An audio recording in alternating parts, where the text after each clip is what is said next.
¿Cómo están, amigos de Canal SB? Nuevamente quiero darles la bienvenida a tu programa Cultura de Salud, en la cual compartimos información útil para el cuidado de tu salud. Para mí, como siempre, es un honor dirigirme a ustedes trayéndoles información útil, sobre todo de la parte preventiva. En esta oportunidad vamos a tocar un tema muy importante porque ya en Lima, como en otras ciudades o en otras partes del mundo, el frío nos puede ganar la batalla. ¿En qué sentido? Por ejemplo, hay enfermedades que afectan a la vía respiratoria, donde principalmente nuestros niños son los más afectados o los que más padecen los síntomas cuando se presentan. En esta oportunidad vamos a tratar acerca de cómo prevenir las crisis asmáticas. Para eso tenemos que entender primero qué es el asma. El asma, estimados amigos, es una enfermedad respiratoria crónica. ¿Qué quiere decir esto? Que va a afectar a la vía respiratoria, principalmente a la vía respiratoria alta y también baja, por donde nosotros ingresamos el aire para que pueda llegar a nuestros pulmones. Y es crónica porque va a tener un periodo de duración muy largo. Pero aparte, el asma se caracteriza por ser una enfermedad que va a tener una hiperreactividad bronquial, la cual va a causar una obstrucción de la vía aérea. O sea, quiere decir por los conductos donde pasa el aire, y esta va a impedir que el aire llegue hacia los alvéolos pulmonares. Esta enfermedad denominada asma, más conocida como también lo denominamos el famoso asma bronquial, es una enfermedad crónica inflamatoria. Desde el punto de vista médico lo conocemos así. Es una enfermedad crónica inflamatoria que tiene una característica importante, que dependiendo de la forma como se presente es potencialmente reversible. Esa es una característica importante, porque esa obstrucción bronquial se caracteriza por ser un broncoespasmo. Broncoespasmo quiere decir que el calibre, la luz del bronquio, imagínense el bronquio es como una tubería que tiene un determinado diámetro. Ese diámetro se va a acortar, se va a hacer más pequeño, eso es lo que denominamos broncoespasmo. Pero con cierto tipo de medicamentos o con cierto tipo de actitudes que puede adoptar el paciente, ese broncoespasmo se puede superar y nuevamente la vía aérea puede ser permeable para que permita el paso del aire. Entonces, el asma bronquial va a ser una enfermedad crónica inflamatoria caracterizada por una hiperreactividad bronquial, en la cual el broncoespasmo, ¿no?, es característico porque va a impedir que el aire pase. Puede ser reversible, o sea, puede volver el calibre a ser de tamaño normal. Esta enfermedad afecta a diversas etapas de la vida. Principalmente se ve en los niños o en etapas tempranas de la vida. Por ejemplo, pequeños, a partir de los 4 años ya se puede hacer un diagnóstico preciso y decir si es que el niño tiene asma o no tiene asma. Hasta antes de los 4 años se conoce como el síndrome obstructivo bronquial o el famoso SOBA, como por ahí también lo denominan los pediatras, síndrome obstructivo bronquial agudo, que si es reiterativo, es repetitivo, ya se puede estar haciendo el diagnóstico de asma. Pero para el diagnóstico de asma tenemos que tener varios criterios a consideración. No podemos decir abiertamente, como muchos padres de familia a veces se pueden alarmar, cuando de manera muy digamos, de una manera muy liviana, de una manera sin haber hecho un estudio correspondiente, decimos que el niño es asmático, y no necesariamente es así. Por eso que hasta antes de los 4 años, hablar de asma tenemos que manejarlo con mucho cuidado. Pasados los 4 años sí ya podemos hacer diagnósticos más precisos. Incluso en esta época contamos con una prueba importantísima llamada la espirometría. La espirometría es una prueba que mide la función pulmonar o las capacidades pulmonares. Es una prueba sencilla que ya los niños a partir de los 4 años, o puede ser antes, siempre y cuando colaboren con la prueba, pueden hacer esta prueba, que generalmente los indican o lo realizan nuestros amigos los neumólogos, y Esta prueba nos va a decir si el paciente efectivamente tiene un patrón obstructivo, ¿no?, de la vía aérea, o un patrón restrictivo o un patrón mixto. Esos términos ya el especialista lo puede aclarar con mayor tiempo, con mayor detalle.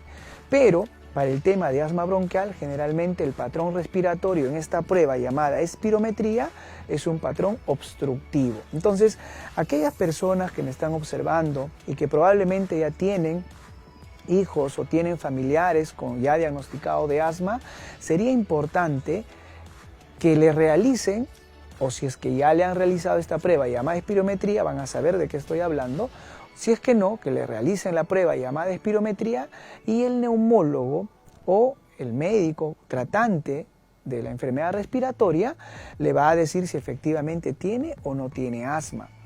Existen también otros métodos, otras pruebas que pueden ayudar a hacer un diagnóstico más preciso o hacer el descarte con otras patologías, otras enfermedades que también provocan casi los mismos síntomas del asma y nos van a hacer el descarte correspondiente, como por ejemplo la radiografía de tórax para descartar también alguna otra patología o enfermedad a nivel de los campos pulmonares, o pruebas tipo inmunológicas como la inmunoglobulina E para ver si tiene un componente alérgico.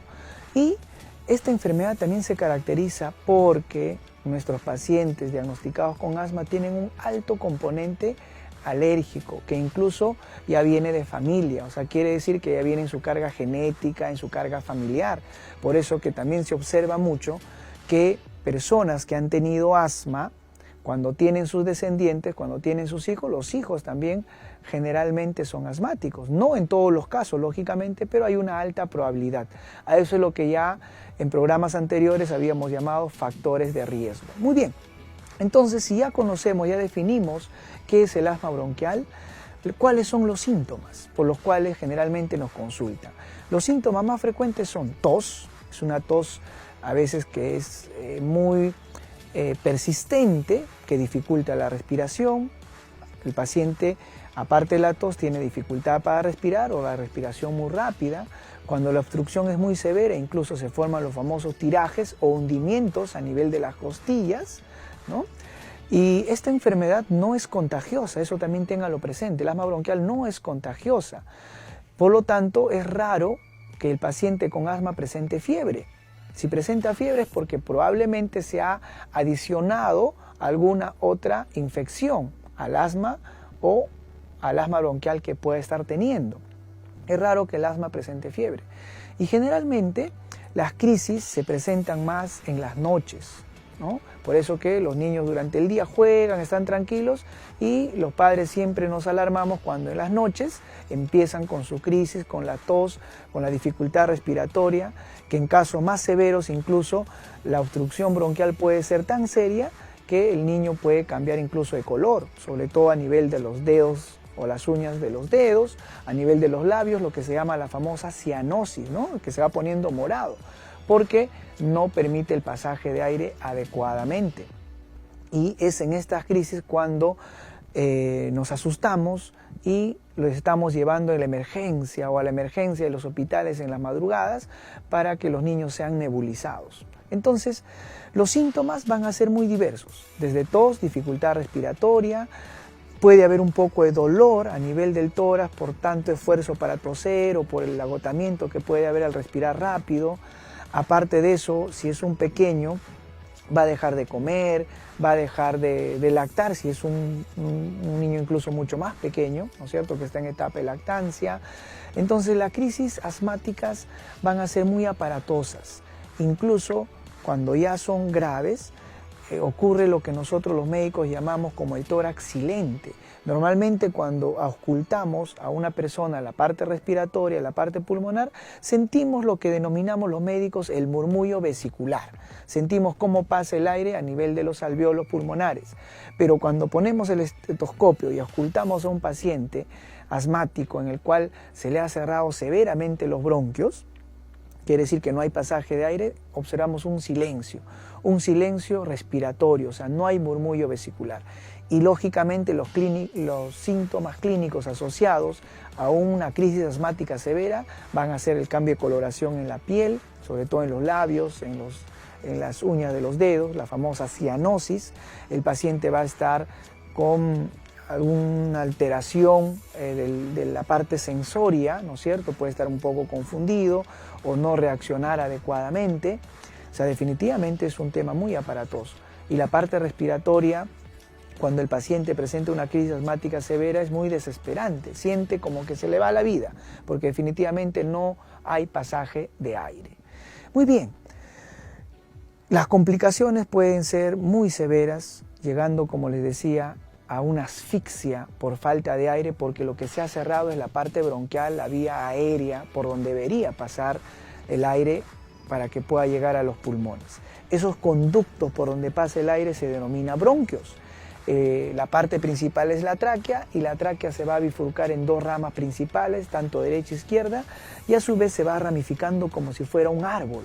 Por eso le denominamos anatómicamente el famoso árbol bronquial, donde el tronco, la raíz, es la tráquea, y después dan sus ramas para ir a llevar aire a todo el pulmón, o hasta las partes más pequeñas del pulmón, ¿no? Pero el asma no solamente va a tener la famosa obstrucción bronquial, sino también lo que puede haber es hipersecreción. ¿Qué quiere decir eso?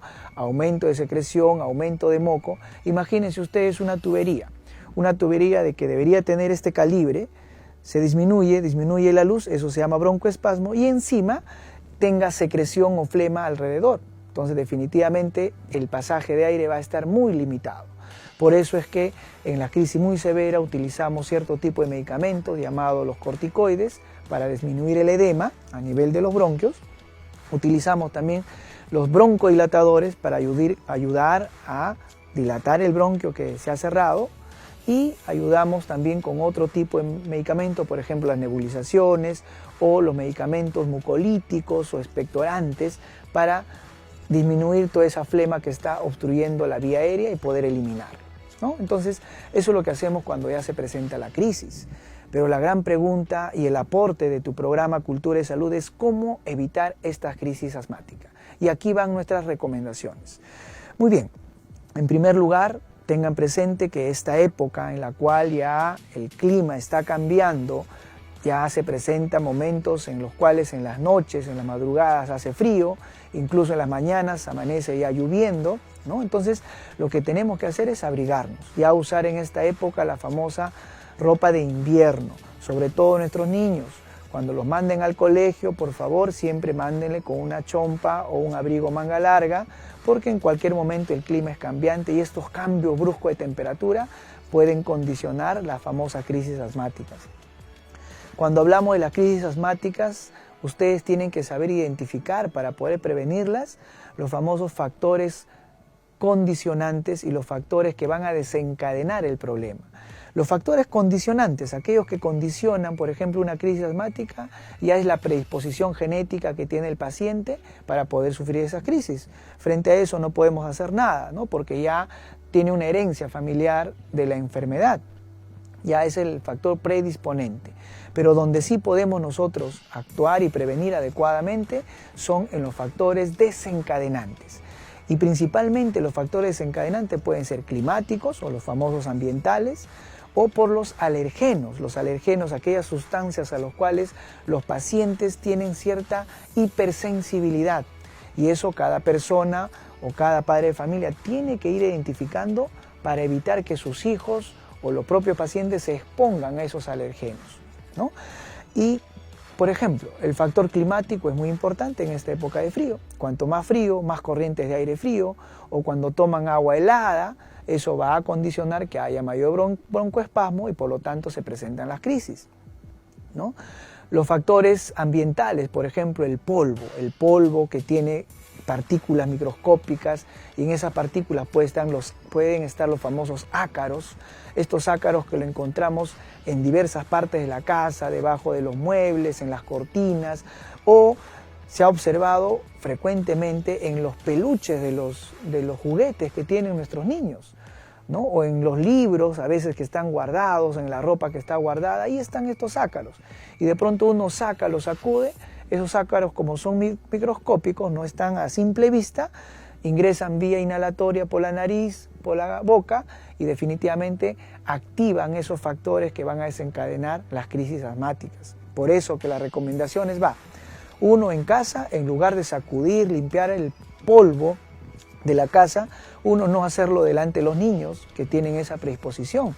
Y si van a hacer la limpieza, utilicen un trapo húmedo para limpiar y no sacudir, esparcir el polvo, las partículas de ácaro. Miren, con esa sola medida importante evitamos que nuestros hijos tengan las famosas crisis asmáticas. Otra, la limpieza es muy importante en todos los ambientes del hogar, pero lo recomendable no es usar esos elementos químicos, ¿no? Esas sustancias químicas de limpieza que pueden ser muy irritantes, muy fuertes y que pueden ser inhalados por nuestros niños principalmente.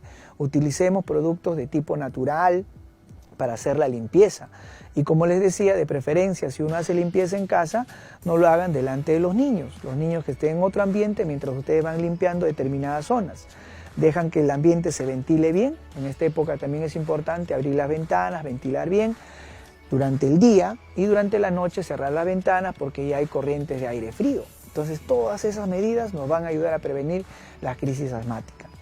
En las patas de las cucarachas, que se observa por ahí, ¿no es cierto?, en la casa, etcétera, en estas patitas tienen a veces microorganismos que también pueden desencadenar la crisis asmática. Entonces, todo aquello que va a generar hipersensibilidad en las personas, incluso se ha observado que hay crisis asmática por consumir alimentos a los cuales los pacientes son alérgicos, o fármacos o medicamentos que no están bien indicados, ¿no? Por eso la recomendación es, si empiezan con tos, un poco de malestar general, no acudan directamente a la farmacia y van y se automedican, no, porque el farmacéutico te va a dar lo que tú pides.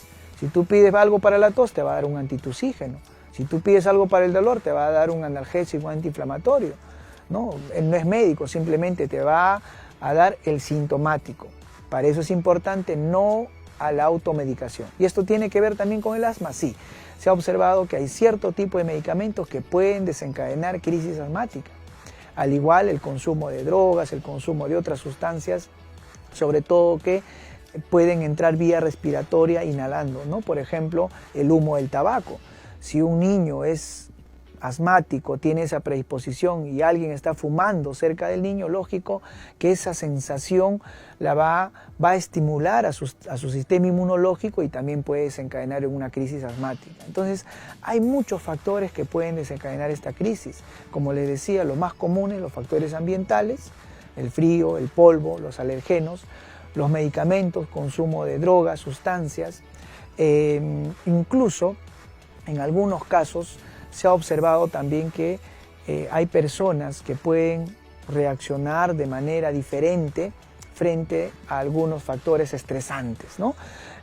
Tiene mucho que ver este factor también que les menciono. Pueden estar tranquilos y de pronto tienen un factor estresante determinado. Por ejemplo, los niños, se ha observado eso bastante, ¿no? Están tranquilos y de pronto les llama la atención o no le das lo que realmente quiere y de pronto empieza a llorar y de ahí poco a poco le viene la crisis. Entonces, ¿y qué hacemos, no? Porque al final está con la crisis. Incluso por ahí empieza a toser, empieza a tener dificultad respiratoria. Entonces, hay factores estresantes también que pueden desencadenar la crisis asmática. Imagínense, nosotros no vivimos encapsulados.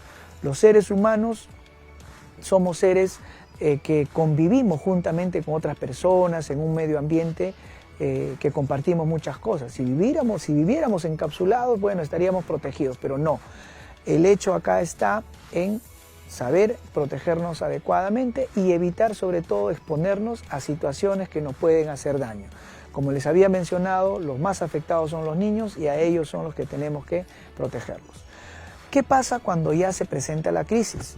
Si a pesar de que hemos tomado todas las precauciones del caso, hemos evitado los factores alergenos, nos hemos protegido del frío, y aún así, como siempre me viene a la consulta, ¿no? Cuando los pacientes vienen con su crisis asmática, doctor, he hecho todo lo que usted me ha recomendado, pero sin embargo me ha dado la crisis. Entonces ya ahí viene la parte médica. Cuando se le indica los broncodilatadores, que pueden ser muchos, el salbutamol, bromuro de ipatropio y muchos otros de última generación, que incluso tienen un tiempo de vida más largo, por la cual no se utiliza muy frecuentemente, deben ser utilizados adecuadamente. El inhalador, que es el famoso spray que se aplica vía oral, tiene que ser adecuadamente aplicado. Para eso es importante que consulten a su médico si están haciendo o no correctamente el aplicado del broncodilatador. A veces no es suficiente con colocar directamente a la boca. Nos podemos ayudar, sobre todo en los más pequeños, en los pacientes adultos mayores, con las famosas aerocámaras, pero tenemos que saber aplicarlo adecuadamente. Cuando utilizamos los fármacos llamados corticoides, utilizarlo por el tiempo adecuado. Cuando utilizamos los mucolíticos o expectorantes, tienen que estar bien indicados, porque a veces ocurre de que el paciente puede estar tomando expectorantes o antitusígenos, ¿no es cierto? Anti significa ante la tos, innecesariamente, que pueden agravar la condición del paciente, porque lo que se quiere es que la tos, al ser un mecanismo de defensa, trate de expectorar, botar la flema, pero cuando ya le das antitusígeno puede ser contraproducente para nuestro paciente. Muy bien, entonces acudan a hacerse su control adecuadamente y sobre todo en niños no se arriesguen con la automedicación. Nosotros los médicos siempre vamos a estar abiertos, llanos, a poder absolver sus dudas, sus consultas, y no tengan temor en llevar a sus niños a un centro de salud para ser diagnosticado, tratado y sobre todo orientado adecuadamente para la tranquilidad también de los padres. Para mí ha sido un honor dirigirme a ustedes. Se dirigió a ustedes su médico amigo, el doctor Jesús Alonso, con tu programa Cultura de Salud, y conmigo será hasta otra oportunidad. Muchísimas gracias.